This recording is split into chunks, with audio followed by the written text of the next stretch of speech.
Hey everyone, welcome back to another week and another episode of the Better Love Live in studio and Better Love Live podcast. I am here with my dear friend. We actually met on Clubhouse, but it feels like I've known him forever. I'm here with Dr.Anis. He is the founder and CEO of Acupuncturefit. I am a client. I am loving my experience, and I'm going to talk about that in a different episode because we just started working together. But I got to say, the professionalism, the information, the detailed attention, the technology, the science, I feel like I'm in biology class and I am geeking out over everything. And I'm so excited about our conversation. Dr. Anis, can you please share with our friends, those who don't know you, shame on you, and those who will now know you, just tell everybody a little bit about yourself and what is Acupuncturefit?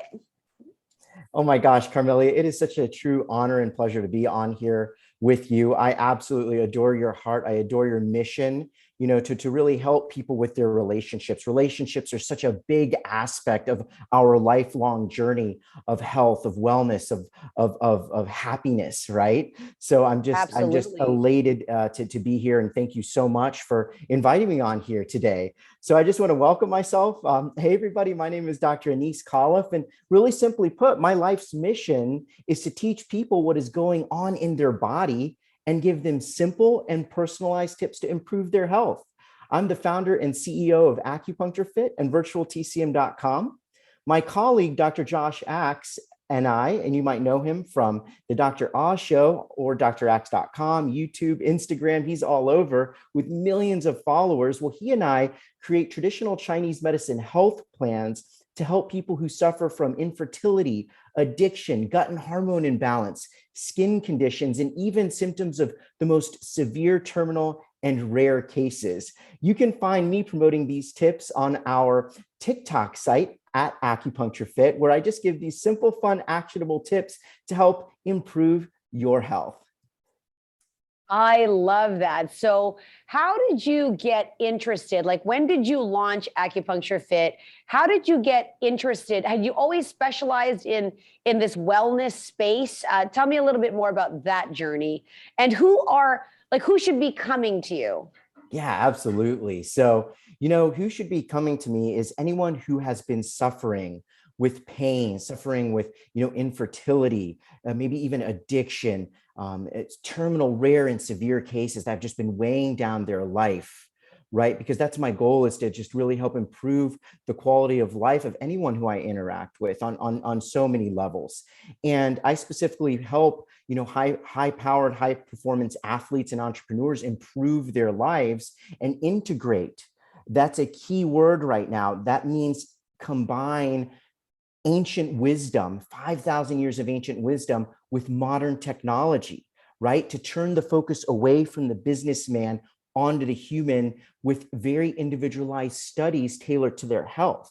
So early on, my father, to answer your other question, my father is actually a chiropractor and my mom was a teacher. And growing up, I just was instilled to always eat healthy and eat organic. And I remember I came home from lunch one day, from school one day, and I asked my mom, I said, "Mom, can I have a real lunch?" And she goes, "Well, what the heck does that mean?" I said, "You know what? White bread, cheesy chips, a sugary drink, some sugary cookies, something that all the cool kids have," because I could never trade my lunch. So she said, "You know what? Okay, sure. I'll pack you a real lunch." I was the kid with the hummus sandwich and the organic carrot. I could never trade my lunch. So, oh my goodness. What was that? Were you like embarrassed to open your food because you didn't have what the cool kids had? Embarrassed times 3, Carmelia, because the look of my food, the smell of my food, and just a lot of times how the food tasted. It's not always super tasty to eat, healthy, but the benefits outweigh, that moment of just that instant pleasure of, maybe a colorful additive or a fake sweetener. But anyway, so she packed me a real lunch, and I came home that day, and I said, "Mom, I never want a real lunch again."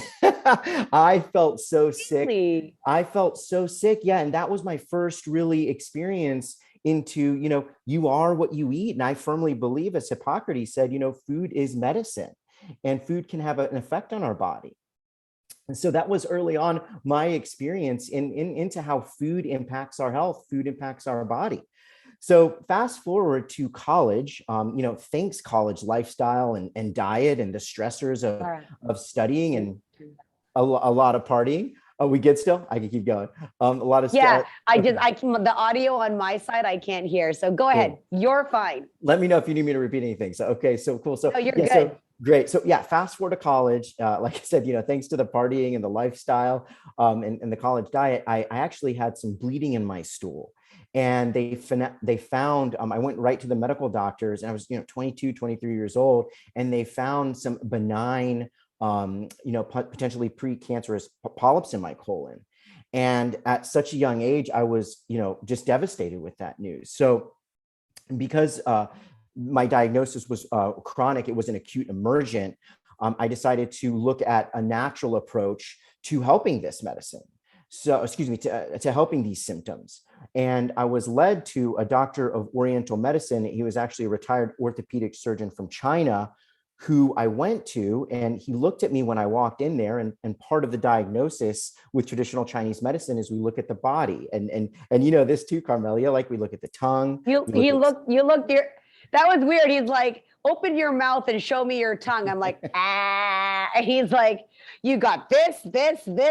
I'm like, oh man, oops. I know. But that was really cool. And that's how it was when I went into him, right? I showed him my tongue, and he felt my pulse, and I was like, what do you, this is very weird. I hadn't been used to this form of diagnosis, and I don't want to go too deep down that rabbit hole, but in ancient times before modern technology, they had to use the earth, they had to use the look of our body, the temperatures, to come up with some sort of formal diagnosis to be able to administer certain herbs and supplements for certain things. So anyway, so that's this 5,000 year technique. Here I am, it's right here front and center with me. And I said, you know what, I don't have anything to use. Let me try this. So after a handful of treatments, after following his program, specifically what floored me was the food therapy aspect, the colors of food, the energetics of food, right? He looked at my skin and he realized, there are a lot of imbalances that were going on in my body. And he said, I can help you. So anyway, after all of that, and I would say treatments for about 3 months, all of my symptoms were gone.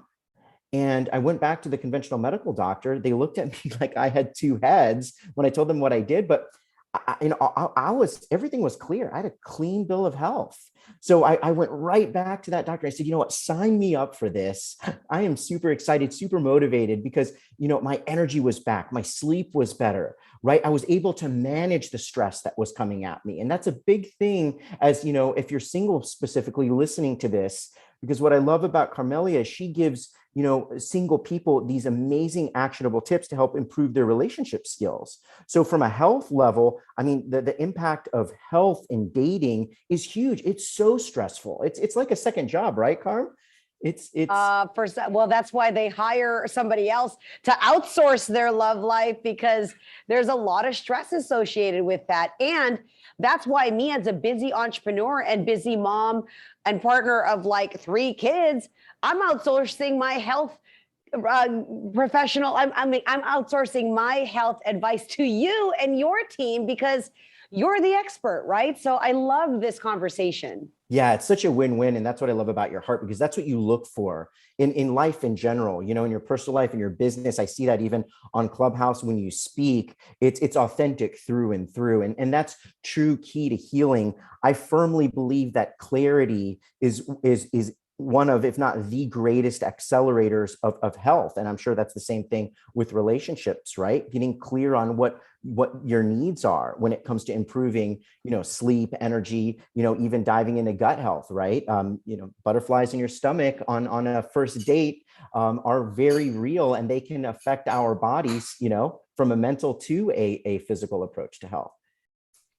Yeah, I mean, I have to say this. Sometimes when I'm speaking to singles and they want the relationship, what blocks them or what stops them from searching for a partner is they will say, I don't feel great. Maybe they're overweight, or they're very insecure about the extra weight. And they don't have a solution, or it's been the same way for a long time. or they're dealing with depression, anxiety, overstressed, overworked, which is impacting their ability to be present in their love life because they're so focused and at a loss in their physical body that it sort of manifests itself in real life. So how many of your patients, maybe not those who are single, maybe those who are even coming to you because they're dealing with marital issues or their health is creating problems in their love life or their work life?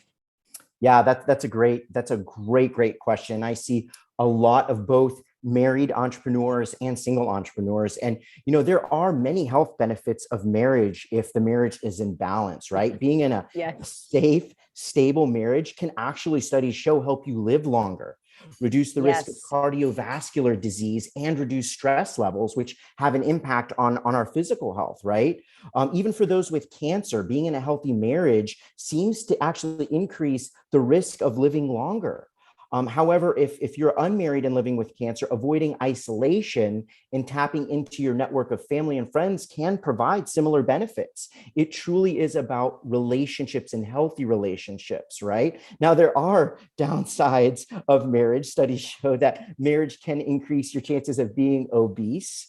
Right. So really what I train my married couple specifically is to adapt an active and healthy lifestyle together, both in the kitchen, at the gym, or if you have kids, really just taking turns, right? To be able to live longer, right? To be able to have a healthier life, to be less stressed. So there are really positives and negatives on both sides. And it's just really focusing on what percentage of the married couples are happy. What are they doing from a health aspect, which is my niche, right? And to really improve their quality of life. So I hope that serves, Carmelia, for those of you who are listening who are married. 100%. And there has been countless research, to your point, about being in a healthy marriage, not where two people have a sedentary lifestyle and they're both eating potato chips on the couch. Most times, if you want to live long with your partner and you have children, you're like, honey, let's work out, let's eat better, we got to throw the junk food out. Like, you take responsibility because you care. If you care about your partner, then obviously you want them to live longer. Now, I don't know if you know about the study that has said that loneliness, like the feeling of loneliness, can be as bad for your health as 20 years of smoking. In fact, can you tell me a little bit more about that? And have you ever done studies around the loneliness epidemic? Particularly, we're coming just out of the pandemic, and there's all these signs that we may be going into another lockdown, and this has been so stressful for people. So what can we do about remedying loneliness, and why is it such a health deteriorator? Yeah, no, that's actually a great question that you brought up, and it's a very important question because right now I sit on a board with some of the top CEOs and executives, former CEO of Red Lobster, Vice President of Bank of America. We're talking just some of the greatest business, faith, and community leaders have come together right now because of this right now, Carmelia, in your community, in my community, in communities across all of North America. Right now, the number one cause of death for anyone who is age 40 and under is due to overdose addiction by opioids. Okay, so since the pandemic, since these lockdowns, depression is on the rise, anxiety is on the rise. I mean, people are signing up on our virtual site to coming in our practice and seeking help purely because one huge factor is that they're lonely. Now, to answer that, Harvard has one of the oldest studies recorded in history right now. And it's a study on happiness. And they followed these men and they've really asked, they've followed every aspect of their lives for now over 75 years. And year in and year out, the one conclusion that the study shows, hands down, over anything, over money to vacations, over anything, the number one indicator of happiness in people's lives are relationships.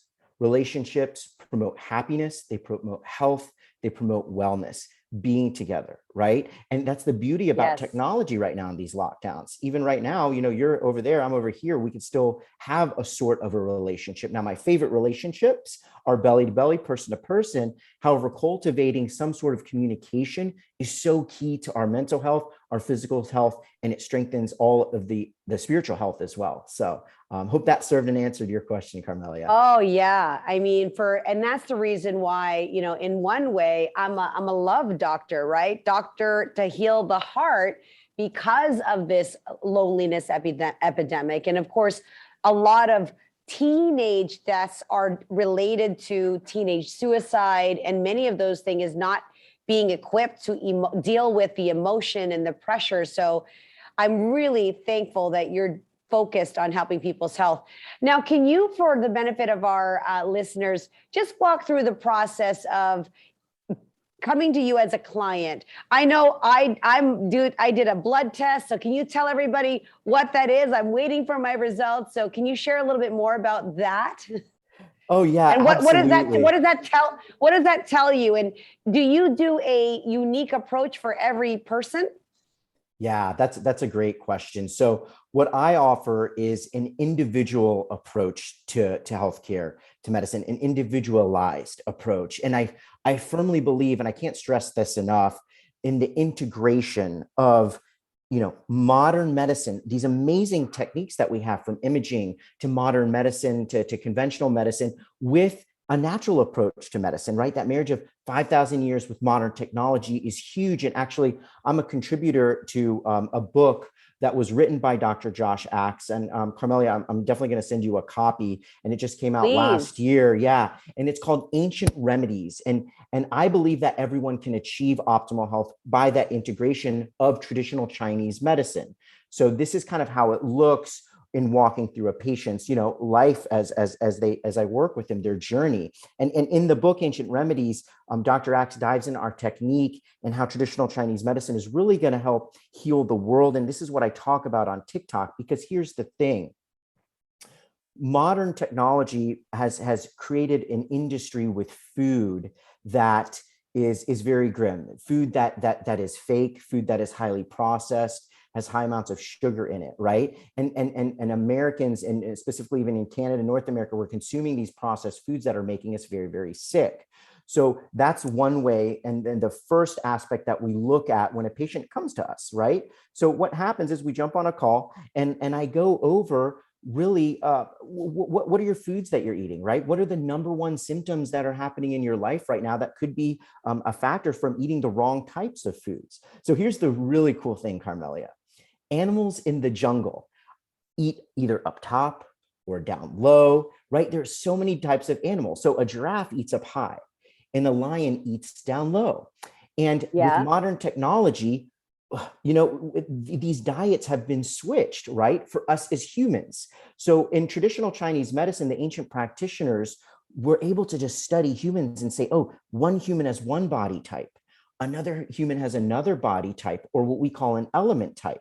And brilliantly, they've been able to categorize human beings into 5 different elements. So these are one of the first things that we discover is like, what is your element type? Because if you were to take the diet of a giraffe and the diet of a lion and switch them, they would get very sick. And just like that is happening with us. If you look at the inside of a grocery store, you can get all kinds of packaged foods from all over the world and just very easily grab the wrong food, versus searching the perimeter of the store for your foods, looking at the colors, fresh vegetables, fresh fruits, or fresh meats. Sometimes people come into practice initially and right off the bat, they're vegan or vegetarian and they should be eating more of like a lion diet, or vice versa, right? They're eating more of a lion diet. They should be eating more vegan and vegetarian. And sometimes that's making them sick. So we figure out the energetics of food and how they should be eating for their element type or their body type. That's kind of step number 1. Then we move them through what I like is the modern technology aspect. And we offer so many tests, Carmelia: functional blood chemistry analysis tests to urine tests, salivary tests. But the really cool thing about our program and what we do is we pick the certain tests that are important for the patient. what are important for their needs. That's what makes this very individualized, very customizable, where it takes the focus off of, these fancy doctors that are toting their programs for everybody. If you're listening to this and you hear this one supplement or this one program is the right fit for everybody, like run the other way, right? Because that really isn't truly focusing on what's going on inside. And that's the key. We look at what's going on inside. It's called inside out healing to affect what's going outside, not only outside of your body, but in your environment. We notice that when people come to work with us, their relationships are better, they have more energy, they're sleeping better, and actually they start making more money. Well, yeah, because I would think that the more energy you have, the more productive you are, the more focused you are, because if you're not feeling great, you're focused on your aches and pains instead of like the task. And again, if you're not feeling great about your body, there's insecurities there, and then you can't be present in any dating situation or even with your children when you're tired and you're lethargic and you just you have the attention span of a squirrel, whatever that looks like. I love that. That's why I'm so committed to helping people, not only in their love life. Even within my practice, we take a very, very holistic approach. And this is why I brought Dr.Anis here, because I don't believe you can just cure your love life with finding a partner. You definitely always starts inside out. That being said, there's a lot of talk about gut health. I don't know enough about it. I know I'm supposed to take probiotics, and I know I'm leaving that all to you to tell me what this unique body needs, because it's not a one size fits all. We're like snowflakes, right? There is no right formula. So I'm trusting you with that. Talk to me a little bit about gut health. And do you do things like, look, we're adults here, but depending on your stool type, right? You can probably tell a lot in the stool. Are you going every 3 days? Is it regular? Is it runny? Is it hard? These are all things. I mean, if you can tell what's going on with my tongue, I can imagine you can tell what's going on, as you said, urine samples, stool samples. Can you just highlight a little bit about gut health and why that's so important? Yeah, see, here's the thing. So you rely on your immune system to protect you really from infections and to keep you healthy, right? And that's really where gut health comes in. So everyday pathogens like infectious bacteria, viruses, and toxins can threaten your health, right? So your immune system has special cells that patrol and can detect different pathogens like immediately. Okay. And once your immune system sees what it's up against, it responds with the powerful weapons to defend the threats from affecting your health. That's only if it's working properly. So your immune system can't really function properly or fully protect you without a support of good bacteria in your gut. And unfortunately, it doesn't take much to throw your gut bacteria out of balance and sabotage your immune system, right? So your immune system relies on your gut health heavily. And there's a few gut health disruptors that weaken your immune system. And I always encourage patients to really look at these different disruptors when it comes to weakening your immune system with your healthcare professional, whether it's your medical doctor, your functional health professional, myself, whoever you choose to work for, right? And those are antibiotics and other medications, pesticides, including what's called glyphosate, which can kill beneficial gut bacteria, allowing bad bacteria to dominate the microbiome that are actually even found in some foods these days. So processed foods, I have a whole list. Stress and anxiety can even affect our gut health. Environmental toxins, household cleaners, heavy metals, and even as we were talking about earlier, just with all the lockdowns, having a sedentary lifestyle can lower the diversity in the gut micronutrients. A lack of sleep or even poor sleep can have that effect on your immune system as well. So some of my favorite tips, if you're listening to this and you're looking to really fix that gut imbalance, and I was assuming that was going to be the next question, Carmelia, but I love this topic, is really number one, to look at detoxifying your gut. And that's what I love about a lot of the functional tests that we do, from the stool sample test that you were talking about, sometimes a blood or urine analysis, a salivary hormone test, to really look to reorder the bacteria in your gut, because you want a combination of actually good bacteria and the bad bacteria. You don't want the bad bacteria overriding the good bacteria. It's this constant like war. So you want to look to detoxify your gut, help support it, right? And there's a lot of clinically proven agents to help support the cellular detoxification of the gut. Secondly, I love taking a high quality probiotic that can help restore an unhealthy gut back to balance. There's also prebiotics, and of course, looking to eat a healthy diet, a diet that is low in sugar or no sugar at all. Really looking at the fatty processed foods that can harm your microbiome. I always encourage my patients to eat fresh, natural foods without preservatives that are high in nutrients and high in fiber to help keep that gut in balance. And of course, exercising regularly, moderate physical activity, prescribed by preferably a health practitioner, whether it's like a yin flow yoga or a high intensity interval training, or even just kicking off your shoes and walking barefoot on the ground and, going around, just really grounding with the earth can really help improve your microbiome health in your gut and your overall health as well. I love that. They're so rich with information. I'm just, your conversation is bringing up a joke. I don't want to butcher this joke, but all the body parts were talking and the brain was like they were fighting about who had the most power, who is the best in the body. And the brain was like, I'm the best in the body because I tell you guys what to do. But the legs are like, yeah, but without the legs, you can't walk. And the arms are like, yeah, but if you don't have arms, you can't grab anything.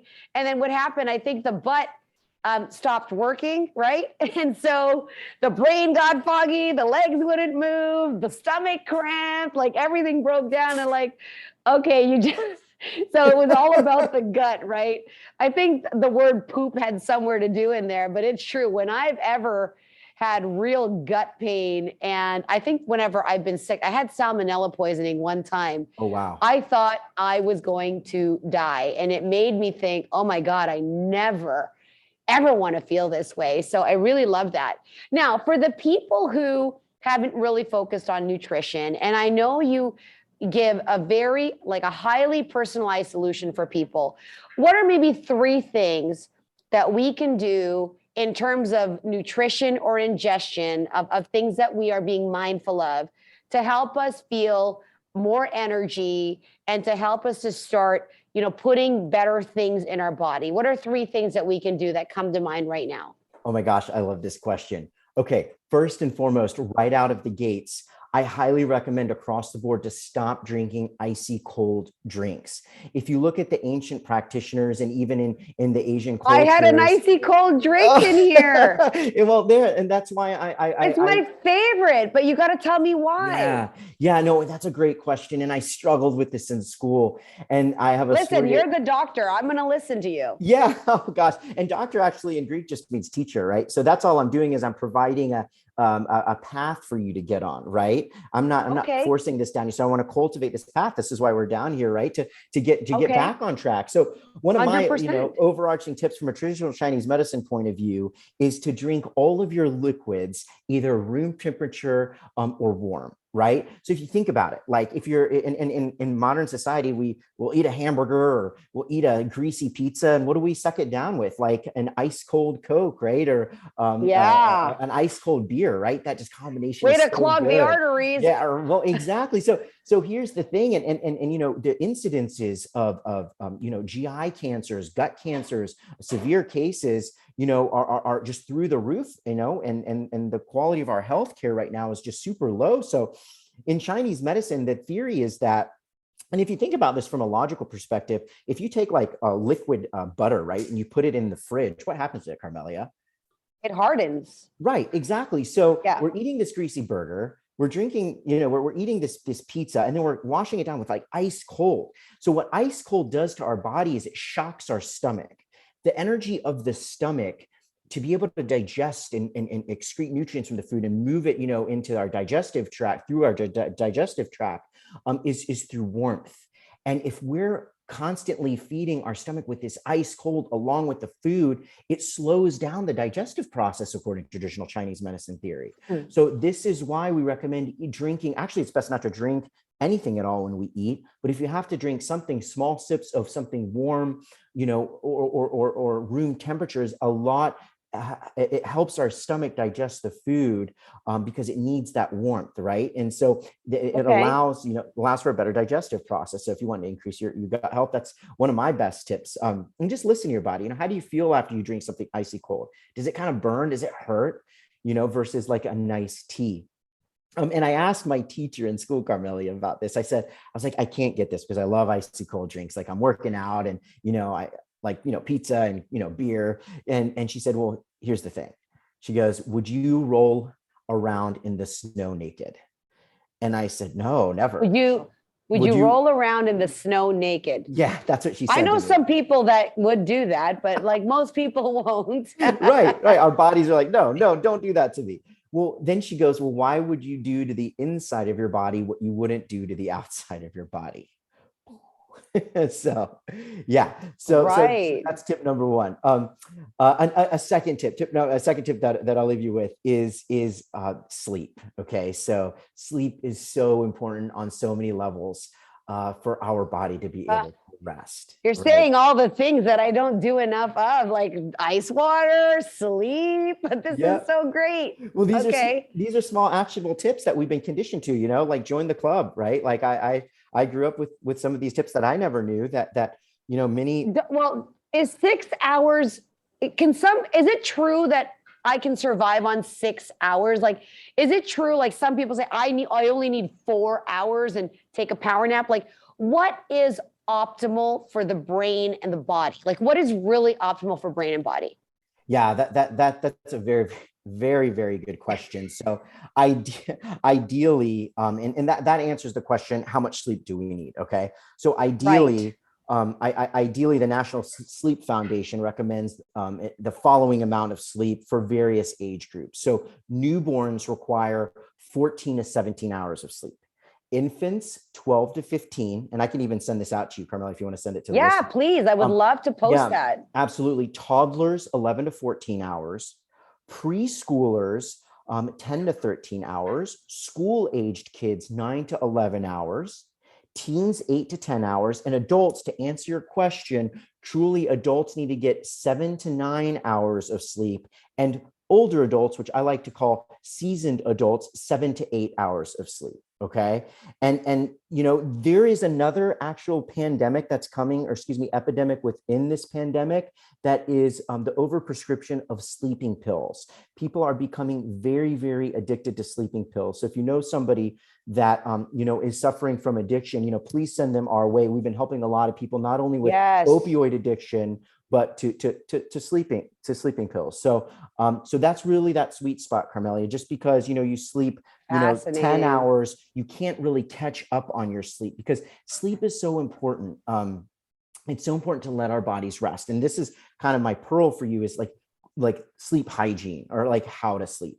And what I've learned as a traditional Chinese medicine practitioner to improve your quality of sleep is you want a cool, quiet, calm, dark, and still room. So of those tips, and actually over on our TikTok account, one of our most viral videos was on why you should cut off the fan. And when I told people you need to cut off the fan when you're sleeping, like I got practically like hate mail. Oh my gosh. Wait a second. Did you say, you said cool and quiet though?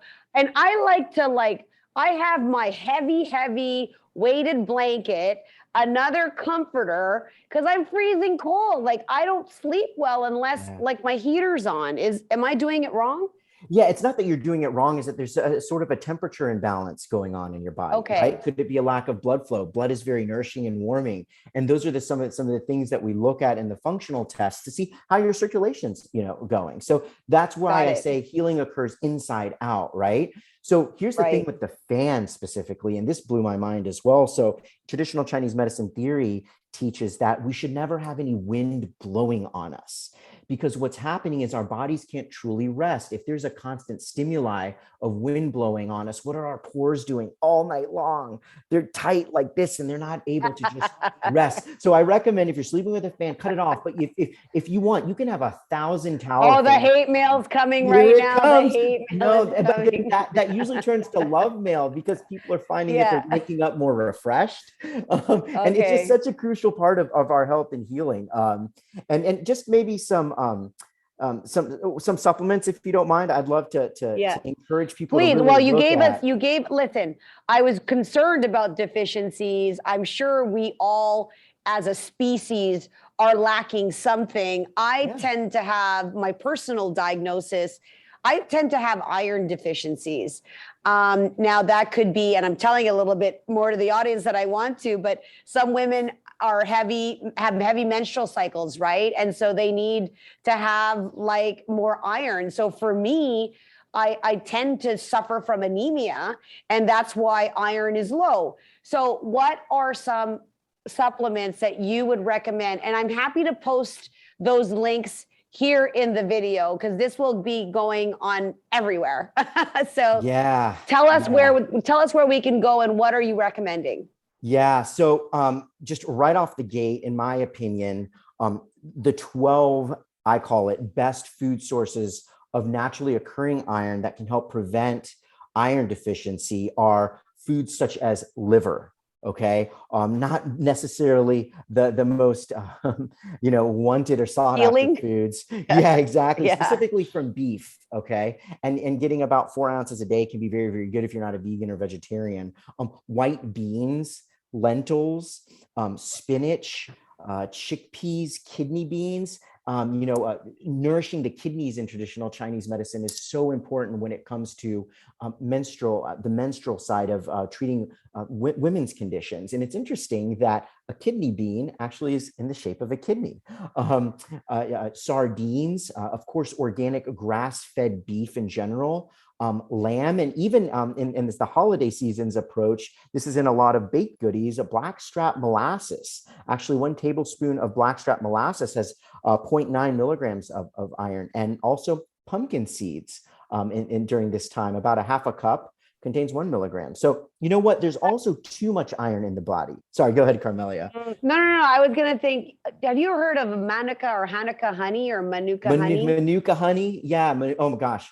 That's a whole nother topic. But did you know that honey is the oldest form of one of the oldest forms of medicinal herbs in the world, in history? I know that they put honey in a lot of things, even in like as an active healing ingredient, even in the face and stuff like that. I know that ginger is really good for you, garlic, things like that. I'm learning about, wholesome, natural remedies versus pill popping, because, no disrespect to the pharmacy people here in the room, but I think that if you are eating and consuming more natural products, it's only going to impact your body in a great way. So that's amazing. This is what we call holistic, right? We look at the body as a whole, not individualized segments, right? And thank God for conventional medicine, because in acute emergent cases, it's life-saving. It saved my father from death multiple times, many family members, and when it comes to, more chronic conditions, that's where I like to say, hey, well, let's take a look at a natural approach to see how the body can heal itself to improve, some of the symptoms. So the integration of the two is truly my favorite. The other thing is, I don't think we drink enough of this. So how important is water consumption? And are you personally drinking alkaline water? Is there something that you're recommending in terms of the type of water that we drink? And I know most the health experts I know, they warm and adding some lemon and things like that. Tell me a little bit about the water, any water suggestions, tips. Well, there are various thoughts on water. Some of the major authorities, the Institute of Medicine actually recommends drinking between 9 to 13 cups of water per day for adults. Harvard Medicine tells us that, 4 to 6 cups is a standard recommendation, for generally healthy people. And then there's been studies by the NIH that suggest between 6 and 10 cups a day is adequate. So, really you just want to, in my opinion, get into good habits of drinking water. And I can go into alkaline in a moment, but really starting your day with a big glass of water before having coffee or whatever habits you have, or even eating breakfast, can help get things moving in your body, right? When you drink water in the morning, you start off on the right foot, giving your body H2O, right? And that it's very, very needed, right? Especially after a long night. If you think about it, if you're sleeping 6, 7, 8 hours, 9 hours of sleep, you're going through a long period of time where you haven't hydrated, right? So you want to get into a good habit too of bringing a water bottle with you, anywhere you go, right? From leaving home and you get busy in life, just having it with you in the car, the office, or gym. I prefer a glass water bottle versus a plastic water bottle in case it does get heated. Yes. Really looking at drinking beverages that have water, right? So if you're having trouble drinking water, maybe sneak a little bit of some hydrating fruits or vegetables, right? Inside your, like a watermelon has tons of water, or anything that has water in it. I love that. Oh my goodness. This conversation has been so interesting and personally confronting to me. But I love it because, and I'm like your best kind of example client, because I can get so distracted, so focused on work, and tend to like put myself and put my health off to the side. But I'll tell you this, Dr. Anis, every time I do a workout, every time I eat a great meal, every time I put something great into my body and I'm paying attention, I always feel better. So that's amazing that you're sharing all of this. Where can our friends reach you? Please tell them how they can directly access you or your TikTok account, so that they can get more of what you're offering. Yeah, that's great. And I want to leave you with one tip, and then I'll go into this, Yes. Carmelia, because this is so important. And it's something that you can do, and that actually I do when I get caught up in my stressful daily lives. I'm human too, right? And so cultivating this habit of asking yourself this one question before you either vote at the grocery store, right? Because every time we buy something at the grocery store, we're either voting for health or against health, or even just actually putting it inside our bodies and our families' bodies, is asking yourself this one thing. And I learned this from Dr. Josh Axe. I love it. Ask yourself, do you want this or do you need this? Does my body want this? Does my body need this? Will my there body goes 75% of my grocery list. Like, thanks for that. Well, hey, you're welcome. Because in 20 years, you're gonna thank me. So. Oh yes, and I will be thanking you, and I know I will know you in 20 years, and we'll both be thanking each other for that support. I love it. Yeah. All right. So where can our friends find you? No, that's great. So yeah, if you want to, connect with me, and I'd be honored to, there's a couple of ways to do it. Virtually, you can just go to virtualtcm.com. That stands for Traditional Chinese Medicine. Again, that's virtualtcm.com. And if you're local right now, we're currently in Central Florida and I'm expanding my practices to other markets. Nashville's going to be next. You can go to acupuncturefit.com. Acupuncture spelled with 1 C. Accounting is spelled with 2. So it's acupuncturefit.com. Or you can just text our office text line at 407-370-4444. Again, our office text line is 407-370-4444, and our team can direct you in the right path. And if you're on social media and you're just loving these short form videos that are edutaining, you can find us at Acupuncturefit. TikTok is my main platform, but we're across all platforms from YouTube to Pinterest to Snapchat, you name it. But on TikTok specifically, at Acupuncturefit is where I provide a lot of these valuable tips on health.